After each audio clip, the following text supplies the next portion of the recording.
Students, this is Ayesha Fatima. Welcome to my YouTube channel. तो students, आज हम लोग बीएस फिजिक्स थर्ड सेमेस्टर का जो है वो लाइट एंड ऑप्टिक्स से रिलेटेड एक टॉपिक पढ़ेंगे जिसका नाम है प्रूव लॉ ऑफ रिफ्लेक्शन। हम लोगों ने लॉ ऑफ रिफ्लेक्शन को प्रूव करना है। लॉ ऑफ रिफ्लेक्शन हमारे पास क्या है? लॉ ऑफ रिफ्लेक्शन हमारे पास है कि एंगल ऑफ इंसिडेंट जो है वो एंगल ऑफ रिफ्लेक्शन के इक्वल है।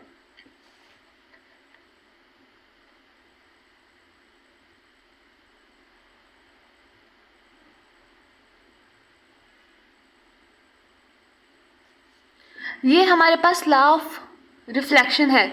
हम लोगों ने प्रूव करना है कि ये लॉ ऑफ रिफ्लेक्शन जो हमें बता रहा है कि जो हमारे पास एंगल ऑफ इंसिडेंट है, जिसको हम लोगों ने angle I is equal to angle R लिखा है, वो क्या है, एक दूसरे के इक्वल कैसे हैं? एंगल ऑफ इंसिडेंट और एंगल ऑफ रिफ्लेक्शन एक दूसरे के इक्वल कैसे हैं? तो स्टूडेंट्स, हम लोगों ने जो है वो एक डायग्राम पढ़ी थी छोटी क्लासेस में कि हमारे पास एक रे आती है, ठीक है, और एक रे आती है और एक रिफ्लेक्टिंग सरफेस के ऊपर जो है वो रिफ्लेक्टिंग सरफेस के साथ टकराकर जो है वो रिफ्लेक्ट कर जाती है। वो रे जो हमारे पास रिफ्लेक्टिंग सरफेस के साथ टकराकर तो रिफ्लेक्टेड रे बन जाती है, वो हमारे पास पहले इंसिडेंट रे कहलाती है। जब वो पॉइंट ऑफ इंसिडेंट पर पहुंचती है और फिर रिफ्लेक्ट हो जाती है तो वो हमारे पास जो है वो रिफ्लेक्ट होने के बाद रिफ्लेक्टेड रे कहलाती है। तो अब हमारे पास जो लॉ ऑफ रिफ्लेक्शन है वो ये कहता है कि जो हमारे पास इंसिडेंट रे का जो एंगल था, इंसिडेंट रे और नॉर्मल के दरमियान हम लोगों ने यहाँ पर पॉइंट ऑफ इंसिडेंट के ऊपर जो है वो एक नॉर्मल ड्रा कर लिया ताकि हम लोग जो है वो इंसिडेंट रे और रिफ्लेक्टेड रे को डिफ्रेंशिएट कर सकें। इसलिए हम लोगों ने इंसिडेंट रे और रिफ्लेक्टेड रे के दरमियान जो है वो नॉर्मल ड्रा किया हुआ है। इंसिडेंट रे और रिफ्लेक्टेड रे को डिफ्रेंशिएट करने के लिए हम लोगों ने जो है वो एक नॉर्मल ड्रा कर लिया है पॉइंट ऑफ इंसिडेंट के ऊपर, जहाँ से जो है रे जो है रिफ्लेक्ट होकर जो है वो रिफ्लेक्टेड रे बन जाती है, इंसिडेंट रे से रिफ्लेक्टेड रे बन जाती है पॉइंट ऑफ इंसिडेंट से रिफ्लेक्ट होके। तो स्टूडेंट्स, हम लोगों ने देखा है कि जो हमारे पास ये नॉर्मल है, हमारे पास इस नॉर्मल और इंसिडेंट रे के दरमियान में जो हमारे पास एंगल है वो है आई, और हमारे पास इस ये नॉर्मल और रिफ्लेक्टेड रे के दरमियान जो एंगल है वो है हमारे पास आर। तो स्टूडेंट्स, हम लोगों ने ये देखना है कि ये जो हमारे पास एंगल ऑफ इंसिडेंट है, क्या ये एंगल ऑफ रिफ्लेक्शन या एंगल ऑफ रिफ्लेक्शन के इक्वल है। एंगल ऑफ इंसिडेंट जो है हमारे पास एंगल ऑफ रिफ्लेक्शन के इक्वल कैसे है? तो स्टूडेंट्स, ये चीज़ प्रूफ करने के लिए, हमें लॉ ऑफ रिफ्लेक्शन को प्रूफ करने के लिए जो है वो हम लोग एक डायग्राम समझेंगे। लॉ ऑफ रिफ्लेक्शन हमारे पास क्या है कि हमारे पास एंगल ऑफ इंसिडेंट जो है वो एंगल ऑफ रिफ्लेक्शन के इक्वल है, जिसको हम लोग angle I is equal to angle R लिखते हैं। तो हम लोग इस लॉ ऑफ रिफ्लेक्शन को प्रूफ करने के लिए कि हाँ जी, हमारे पास जो एंगल ऑफ इंसिडेंट है वो एंगल ऑफ रिफ्लेक्शन के इक्वल होता है, हम लोग जो है वो ये डायग्राम देखते हैं। स्टूडेंट्स, ये हमारे पास एक डायग्राम है, ठीक है। तो इस डायग्राम में देखेंगे ये हमारे पास ये जो दोनों रेज हैं वो इंसिडेंट रेज हैं, ठीक है। तो स्टूडेंट्स, हम लोगों ने पढ़ा है हाइजेंस प्रिंसिपल में कि जो हमारे पास जो रेज आती हैं वो हमारे पास वेव फ्रंट्स के परपेंडिकुलर जो है वो प्रोपगेट करती हैं, यानी कि ये दोनों हमारे पास उन्होंने हमें बता दी हैं कि ये भी और ये भी जो है हमारे पास ये दोनों जो है वो इंसिडेंट रे हैं, ठीक है। अगर ये दोनों इंसिडेंट रे हैं तो हम लोग वो देख लेते हैं कि ये वाली जो रे है वो यहाँ से रिफ्लेक्ट हो रही है और ये वाली इंसिडेंट रे है जो है वो यहाँ से रिफ्लेक्ट हो रही है।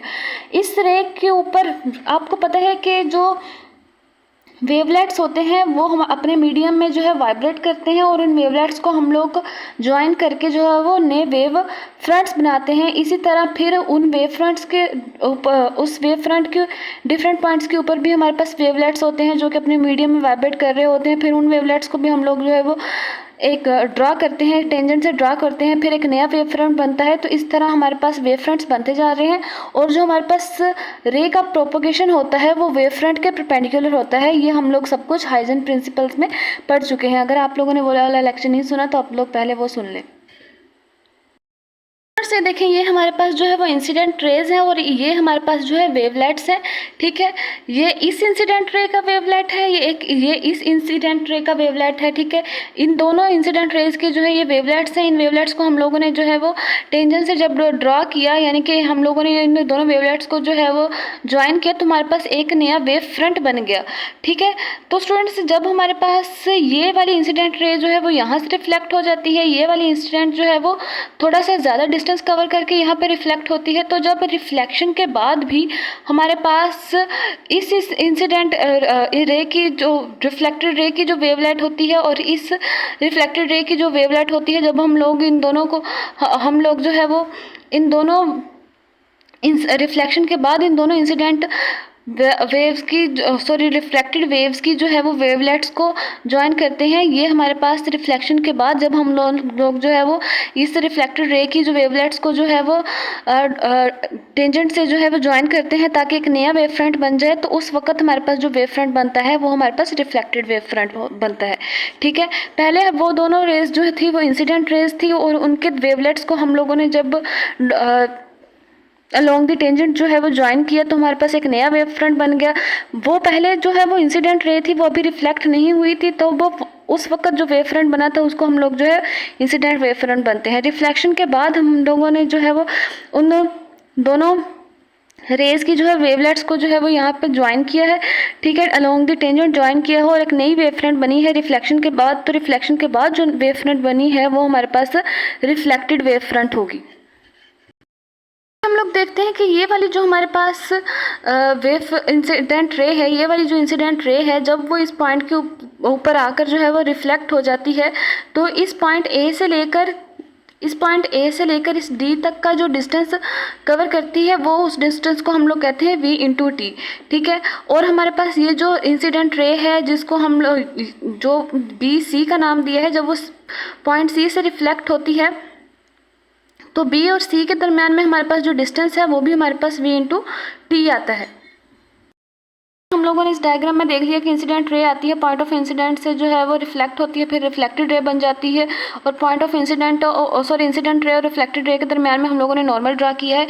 इसी तरह इन दोनों रेज को भी कॉन्सेप्ट हम लोग जो है वो उसी लिहाज से समझेंगे कि पहले जो है हमारे पास ये इंसिडेंट रे थी, वो इस पॉइंट के ऊपर आके रिफ्लेक्ट हुई और फिर इस डायरेक्शन में चली गई। ठीक है, तो यानी कि ये हमारे पास उसका ये इंसिडेंट रे थी, फिर ये हमारे पास वो रिफ्लेक्टेड रे बन गई।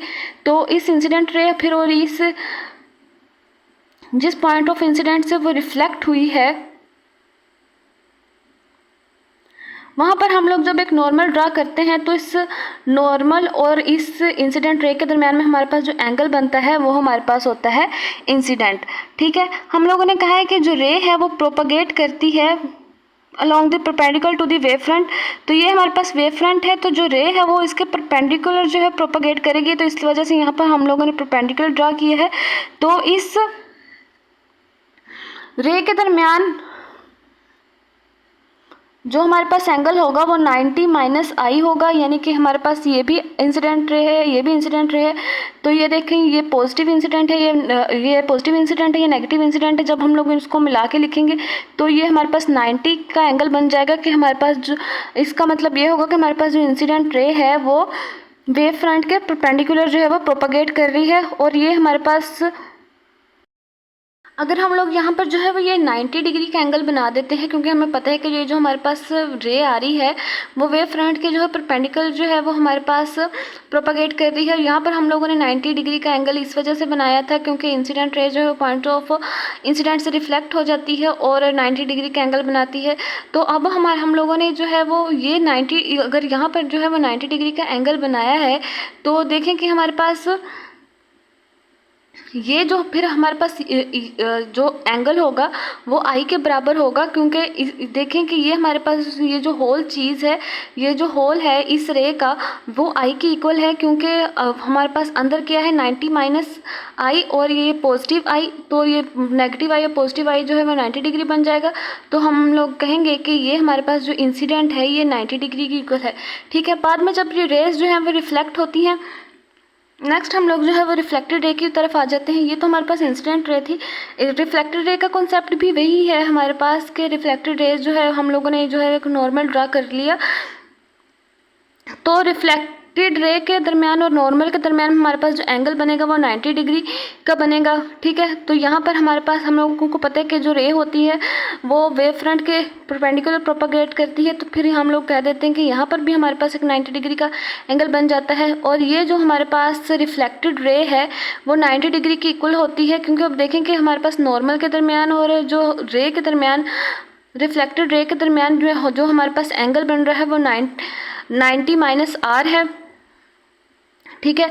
जो और अगर हमारे पास देखें इस साइड पे ऊपर जो हमारे पास एंगल बन रहा है वो 90 माइनस आर है, और नॉर्मल की इस साइड के ऊपर जो हमारे पास एंगल बन रहा है वो हमारे पास आर है, ठीक है। तो हमारे पास जो रिफ्लेक्टेड रे, अगर हम लोग 90 माइनस आर पॉजिटिव आर लिखेंगे तो पॉजिटिव आर और माइनस नेगेटिव आर जो है वो एक दूसरे से कैंसिल आउट हो जाएंगे। तो हमारे पास ये जो रिफ्लेक्टेड रे है ये हमारे पास 90 डिग्री की इक्वल आ जाएगी। तो हम लोग कह सकते हैं कि ये हमारे पास आर के इक्वल है, क्योंकि देखिए ना ये हमारे पास नॉर्मल है, नॉर्मल से इस वाली साइड के इस नॉर्मल का इस वाली साइड के साथ जो एंगल बन रहा है वो आर है, और इस वाली साइड से जो एंगल बन रहा है वो 90 माइनस आर है। तो इस वाली साइड इस इंसिडेंट रे की तरफ भी देखें तो हमारे पास नॉर्मल से इस वाली साइड का जो एंगल बन रहा है वो आई है, और इस वाली साइड का जो एंगल बन रहा है वो 90 माइनस आई है। तो इंसिडेंट रे हम इस वजह से हम लोग कह सकते हैं कि जो इंसिडेंट रे है वो भी 90 के इक्वल है, क्योंकि हमारे पास 90 माइनस आई पॉजिटिव आई जो है वो 90 की इक्वल आता है। और हम लोग कहते हैं कि रिफ्लेक्टेड रे है जो है वो भी 90 है, या उसको आर कह देते हैं, क्योंकि उसके अगर हम लोगों ने नॉर्मल ड्रा किया है तो अगर इस वाले साइड के साथ उसका जो है वो एंगल 90 माइनस आर बन रहा है, इस वाली साइड के साथ आर बन रहा है, तो हमारे पास 90 माइनस आर पॉजिटिव आर जो है वो नेगेटिव आर और पॉजिटिव आर कैंसिल आउट हो जाएंगे। तो हमारे पास जो आर है वो 90 की इक्वल आ जाएगा। तो स्टूडेंट्स देखें यहाँ पर हमारे पास दो ट्राइंगल बन रही हैं। पहली ट्राइंगल बन रही है हमारे पास ए बी सी, ये हमारे पास पहली ट्राइंगल है। हमारे पास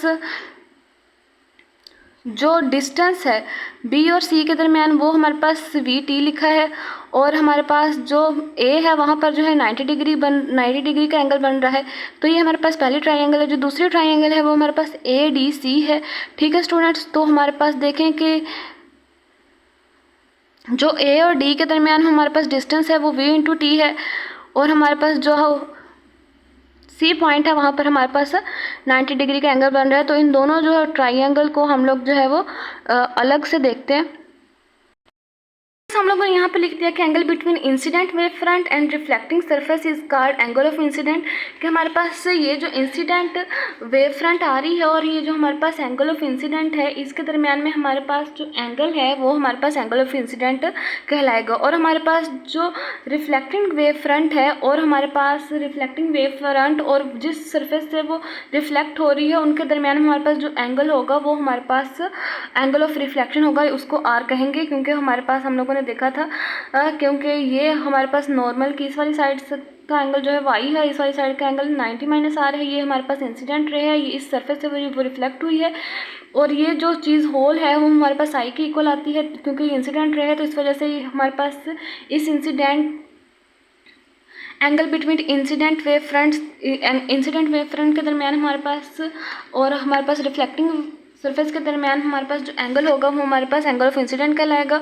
और हमारे पास जो angle between reflecting wave front end reflecting surface is called angle of reflection. ये हमारे पास जो वेव फ्रंट्स थे ये हमारे पास इंसिडेंट वेव फ्रंट थे, इनके दरमियान में हमारे पास जो एंगल होगा वो हमारे पास एंगल ऑफ इंसिडेंट होगा। और ये हमारे पास जो रिफ्लेक्टिंग वेव फ्रंट्स हैं यानी कि हमारे पास ये रिफ्लेक्टिंग वेव फ्रंट्स हैं और हमारे पास जो रिफ्लेक्टिंग सरफेस के दरमियान जो एंगल होगा वो हमारे पास एंगल ऑफ रिफ्लेक्शन होगा। तो यहाँ से हम लोगों ने हाइजेंस प्रिंसिपल की जो है एक नई डेफिनेशन देख ली, प्रिंसिपल की नई डेफिनेशन देख ली। उस डायग्राम से हम लोगों ने जो है ये दो ट्राइंगल जो है वो डिस्कवर की हैं। तो अब देख लेते हैं कि हमारे पास एंगल ऑफ इंसिडेंट जो है वो एंगल ऑफ रिफ्लेक्शन की इक्वल कैसे है। पहले डायग्राम हम लोगों ने जो निकाली थी वो हमारे पास ए बी सी थी। बी और सी के दरमियान हमारे पास डिस्टेंस v इंटू टी था। बी जो है वो हमारे पास बी 90 डिग्री के एंगल पर है, ए जो हमारे पास एंगल ऑफ इंसिडेंट के ऊपर है, और जो हमारे पास जो दूसरी ट्राइंगल थी वो हमारे पास थी ए डी सी, जिसमें ए और डी के दरमियान हमारे पास जो डिस्टेंस था वो v इंटू टी था। डी जो है वो 90 डिग्री के एंगल पर है, सी जो है हमारे पास एंगल ऑफ रिफ्लेक्शन पर मौजूद है। तो अब देखें स्टूडेंट्स हमारे पास बी और सी के दरमियान अगर हमारे पास डिस्टेंस v इंटू टी है और ए और डी के दरमियान हमारे पास डिस्टेंस v इंटू टी है, तो हम लोग कह सकते हैं कि ये वाली साइड और ये वाली साइड जो है वह इक्वल है। बी सी जो है वो हमारे पास ए डी की इक्वल है क्योंकि बी और सी और ए डी के दरमियान इक्वल डिस्टेंस है। तो हम लोग अगर देखें कॉन्ग्रेंट देखें कि ये ट्राइंगल्स कॉन्ग्रेंट हैं, तो हम लोग कह सकते हैं कि ये ट्राइंगल कॉन्ग्रेंट है, क्योंकि बी और सी के दरमियान जितना डिस्टेंस है और डी के दरमियान उतना ही डिस्टेंस है। अब देखें कि स्टूडेंट्स हम लोग नेक्स्ट ये देखते हैं कि हमारे पास एंगल बी भी 90 डिग्री पे है और हमारे पास डी भी 90 डिग्री पे है। तो बी और जो है वो बी का जो एंगल होगा वो डी का जो एंगल होगा वो एक दूसरे के इक्वल होंगे। तो हम लोग कह सकते हैं कि इनका जो एंगल है वो हमारे पास इक्वल है। नेक्स्ट हमारे पास देखें जो ए सी है और इस ट्राइंगल की जो ए सी है वो दोनों कॉमन लाइंस पर हैं, यानी कि उनकी जो साइड्स हैं वो कॉमन लाइन पर हैं। ये एंगल ऑफ इंसिडेंट पे है, ये एंगल ऑफ रिफ्लेक्शन पे है। तो यानी कि ए सी और ए सी जो है वो कॉमन लाइन है।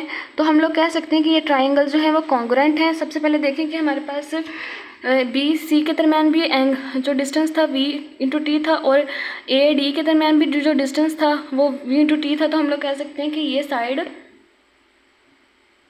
B C is equal to A D equal length V T. Next हम लोग देख लेते हैं कि जो बी है वो भी 90 डिग्री के एंगल पे है, डी भी 90 डिग्री के एंगल पे है। तो हम लोग क्या लिख देते हैं कि यहाँ पर angle B is equal to angle D 90 degree, ठीक है। तो नेक्स्ट जो चीज़ है हम लोग ए सी देखते हैं कि हमारे पास ये वाला इस ट्राइंगल की साइड ए सी और इस ट्राइंगल की साइड ए सी इक्वल है, कॉमन लाइंस हैं। तो हम लोग कह सकते हैं कि इनकी जो साइड्स हैं वो इक्वल है। तो ये हमारे पास स्टूडेंट्स कॉन्ग्रुएंट ट्राइंगल बन गई, साइड एंगल साइड। तो according to side angle side congruent triangles both triangles are congruent, यानी कि दोनों ट्राइंगल्स जो हैं हमारे पास कॉन्ग्रुएंट हैं। तो हम लोगों ने यहाँ से प्रूफ कर लिया कि हमारे पास दोनों ट्राइंगल्स यहाँ पर कॉन्ग्रुएंट हैं, ठीक है। ये जो ए सी है वो एंगल इंसिडेंट को रिप्रेजेंट कर रही है, ये वाला ऐसे एंगल ऑफ रिफ्लेक्शन को रिप्रेजेंट कर रहा है। अगर ये दोनों ट्राइंगल्स कॉन्ग्रुएंट हैं, साइड एंगल साइड कॉन्ग्रुएंसी रखते हैं, तो मतलब कि ये हुआ कि इसका मतलब ये हुआ कि हमारे पास जो एंगल ऑफ इंसिडेंट है वो एंगल ऑफ रिफ्लेक्शन के इक्वल है। स्टूडेंट्स हम लोगों ने ये प्रूफ कर लिया कि हमारे पास एंगल ऑफ इंसिडेंट जो है वो एंगल ऑफ रिफ्लेक्शन के इक्वल है। इस तरह हमारे पास जो लॉ ऑफ रिफ्लेक्शन है वो प्रूफ हो गया। इस वजह से इसके साथ हम लोगों ने लिख दिया proof. Okay students, thank you.